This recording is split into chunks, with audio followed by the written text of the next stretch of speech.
Chapter 3. Sierra doodled a small bird in the margin of her binder as the professor droned on about genetics and its tie to the aging process. It wasn't anything groundbreaking, and any student who had done their reading the night before would recognize the subject matter. But as Sierra lifted her eyes and glanced around the room, she noticed most students furiously jotting down notes. Apparently, she had been the only one home on a Sunday night, with nothing better to do than read the textbook. She continued her doodling, staring at the dark iPhone perched on the corner of her desk. Back in the United States, she had always had friends to text when class had gotten boring. Since she had moved abroad, most of them had shown that she wasn't an important fixture in their lives. Her texts often went unanswered, and while she still followed them on Facebook, they rarely messaged her. It was okay, though. Sierra would rather it this way. She had always felt that her friends weren't really there for her, and now she no longer had to wonder about the truth, as she knew they had never been her friends in the first place. It had made room for her to make new friends in her life, but she had been failing at that, unfortunately. She must have zoned out as suddenly everyone was packing their belongings, including the teacher. Class was over. Sierra quickly put away her notebook and colored pencils, making her way down the stairs to the lecture room and into the hall. Most of her classes were located in the medicine building, and she passed many of the lab rooms on her way out the door. She couldn't help but glance out of the corner of her eye as she watched various students attending dissections, evaluating plants, and heading into the room she knew likely held the human cadavers. Medical school wasn't for the weak. As she made her way outside, she brushed shoulders with someone and looked up to apologize, only to see Tyler grinning down at her. Hey, coworker! He said enthusiastically, a smile breaking out across his pale face, his teeth practically blinding her with their intense whiteness. Hey, Tyler. Sierra responded less than enthusiastically, trying to think of a way out of talking with him for an extended period of time.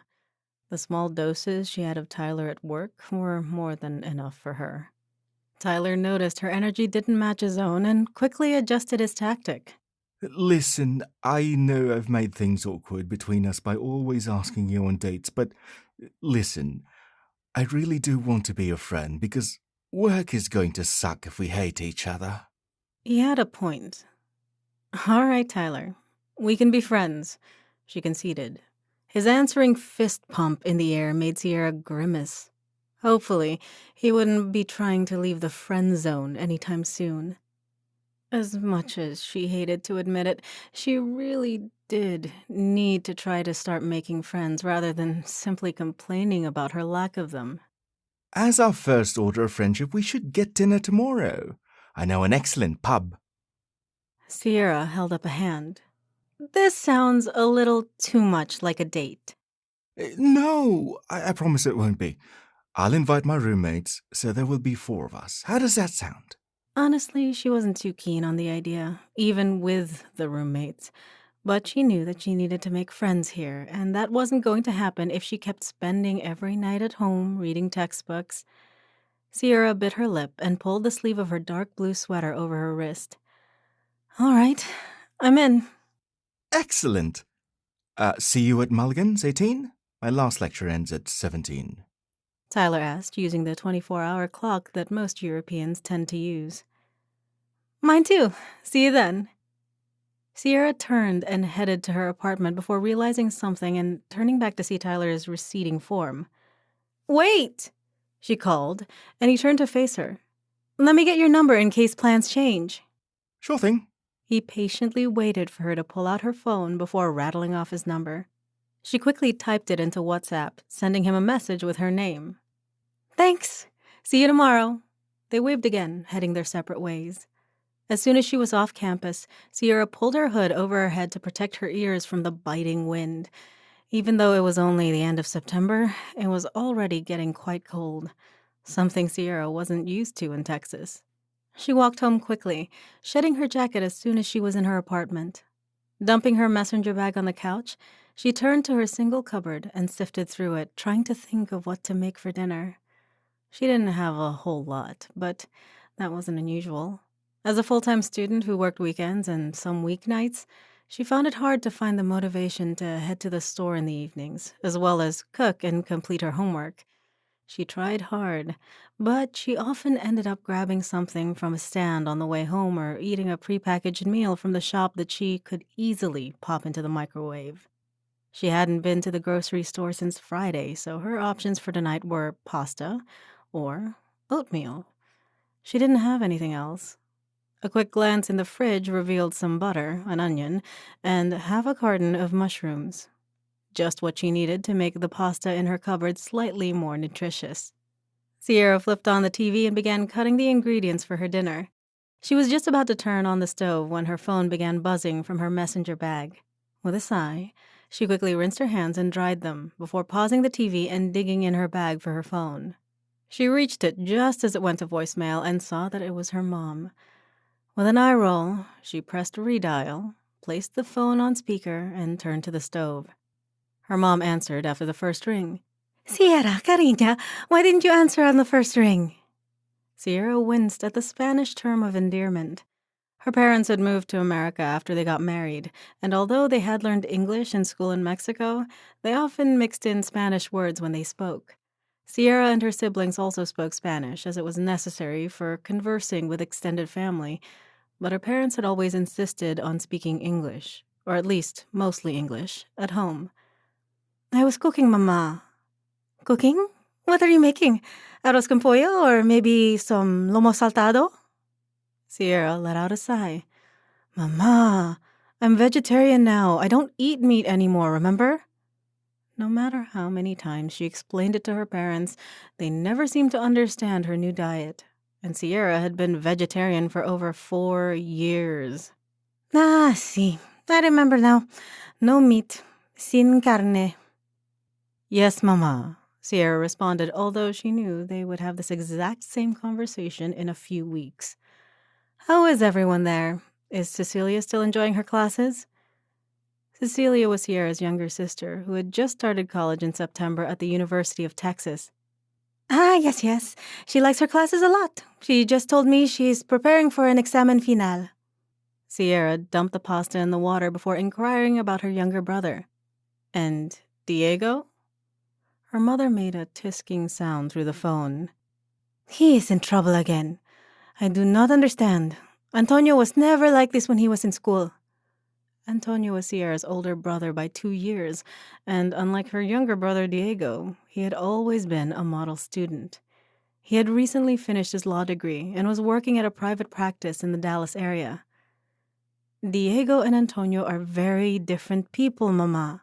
It's not fair to compare them," she reminded her mom. "I know, Cariña. I just wish he would stop getting detention. His teachers think he will need to go to summer school to graduate next year." Sierra bit her lip. While she was glad her parents couldn't visit her, she knew they had their hands full with Diego. For whatever reason, Diego had never seen eye to eye with her parents, an issue which had only increased as he entered his teen years. Now, at 16, he was practically unmanageable, and all her siblings had moved out, leaving her parents alone to deal with his shenanigans. "Maybe Maria can talk to him." Maria was Sierra's older sister and the oldest child in their family. She had finished medical school and was a doctor in Fort Worth, the city right next to Dallas. "I don't want to bother her. You know she is busy at the hospital." Sierra stirred the pot, trying to think if there was anything else she could suggest to her parents. Maybe the pastor at church could talk to him? Just because Sierra was no longer religious didn't mean that the pastor couldn't help Diego. "Church is one of our major arguments. I don't think he will go." Sierra could hear the sadness in her mother's voice. While she was sad that she wasn't there to help, Sierra also knew that this was one of the main reasons she lived abroad, to remove herself from the middle of these situations. "I don't know what else to suggest, Mama. Maybe you should just let him get in trouble. He might not be so proud when he doesn't graduate with his friends next year." Her mom was silent on the other end of the line. "But other than Diego, is everything okay there?" Sierra pressed. "Yeah, sí, sí. No te preocupes. Everything is fine here, cariña. Diego will come around." "Okay, Mama. Was there anything else you wanted to talk about?" Sierra stirred the pasta again and looked at the clock. She would need to take it out soon, and she hoped to hang up the phone before then. What? I can't call my middle daughter just for a talk? Of course, Mama, you can call any time. Sierra hoped her mom wouldn't get worked up. She was always very dramatic, especially when it came to thinking her children didn't want to speak to her. I'm just a bit busy, Mama. I'd like to hang up and finish cooking if you don't want to discuss anything else. I see how it is. You move abroad and you are suddenly too busy for your Mama. We will see how you feel when I am dead, she snapped before the line went dead. Sierra sighed, set her phone down, and drained the pasta. Her mom would get over it. She always did. But it still annoyed Sierra that she tried to play with her emotions like this, holding her future death, which was at least 30 years away, over her head as if it would make Sierra sit down and spill her heart out to her mom. The truth was that Sierra and her mom hadn't been close for years. Besides the vegetarianism, Sierra had also left the church, something which devastated her mom. She was convinced that just because she didn't sit in a pew every Sunday, Sierra was now worshiping the devil. Sierra hadn't fit in with her family for a long time. Her older siblings were so successful, and Cecilia was on her way to join them, studying to be a psychologist. Sierra had been pressed to choose a prestigious study, as her siblings did, but in the end, it just wasn't for her. In fact, most days, she felt she understood Diego better than anyone else in her family. It was difficult to live up to perfect older siblings, and at some point, she just wanted to do her own thing, even if it wasn't considered a successful path, and upset her mother to no end. Sierra scooped the mushrooms, butter, and onion into the pot with the pasta, stirring it all together. It was nothing gourmet, but it would do. Thankful for the silence of her small apartment, Sierra dumped the pasta in a bowl and sat down at her table to eat. She kept her phone nearby as she ate, just in case her mother called her back, but she didn't. Her phone remained silent for the rest of the night.